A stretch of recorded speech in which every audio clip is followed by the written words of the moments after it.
In the realm of numbers, where sides take shape, triangles emerge, no mystery to escape. Three sides must bond, yet not every trio will do. Our task is to count the valid, the true. Let us embark on this mathematical quest to find the triangles that fit the test. In this problem, we are asked to find how many triplets from a given integer array can form the sides of a valid triangle. The input is an array of numbers and the goal is to return the number of such valid triplets. The constraints are that the array length can be up to 1000 and each element can be as large as 1000. This sets the stage for why efficiency is important in solving the problem. The cornerstone of this problem is the triangle inequality. For three sides A, B, and C, the sum of the two smaller sides must be greater than the largest side. After sorting the numbers in ascending order, we only need to check whether the sum of the first two is greater than the third. Brute force would require checking every triplet in big O of n cube time, which is not practical for large input sizes. Sorting plays a critical role in simplifying the problem. Once the array is sorted, the relationship between sides becomes clearer. For indices I less than j less than k, we know that nums I is less than or equals to nums j is less than or equals to nums k. This guarantees that nums k is the largest, and therefore the only condition we need to check is whether nums I plus nums j is greater than nums k. Sorting allows us to avoid unnecessary comparisons. Let's compare approaches. The brute force method uses three nested loops, resulting in big O of n cube complexity, which quickly becomes infeasible as n grows. The efficient method combines sorting with the two-pointer technique, achieving big O of n square. This reduction is the key to solving the problem within the given constraint. The optimized strategy fixes the largest side at index k. Then two pointers I and j are used. I starts at the beginning and j just before k. If nums I plus nums j is greater than nums k, it means all numbers between I and j form valid pairs with nums j. We then add those counts and move j backward. If not, we increase I to try larger values.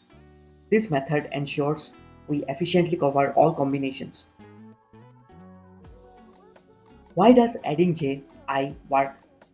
Because once nums I plus nums j exceeds nums k, every element between I and j minus 1 will also satisfy the inequality. That's because the array is sorted and any larger value will only increase the sum. Therefore, we can safely count all of them in one step, saving computational time. Here's the algorithm in a nutshell. Step 1, sort the array. Step 2, initialize a counter to 0. Step 3, for each index k from the end down to 2, apply the two-pointer method. Step 4, return the final count. This structured approach makes the problem manageable and efficient. This is the C++ implementation of the algorithm. First, the array is sorted. Then we loop over k, and for each k, we apply the two-pointer technique with I and j. Depending on the sum of nums I and nums j, we either add the count and move j or increase I. At the end, we return the total count. The implementation is concise and matches the step-by-step explanation. Let's walk through an example with nums 2, 2, 3, 4. After sorting, the array remains 2, 2, 3, 4. For k equals to 3, which is 4, the pairs form two triangles. For k equals to 2, which is 3, the pairs form one triangle. Adding them gives a total of 3 valid triangles. This example demonstrates the correctness and simplicity of the algorithm.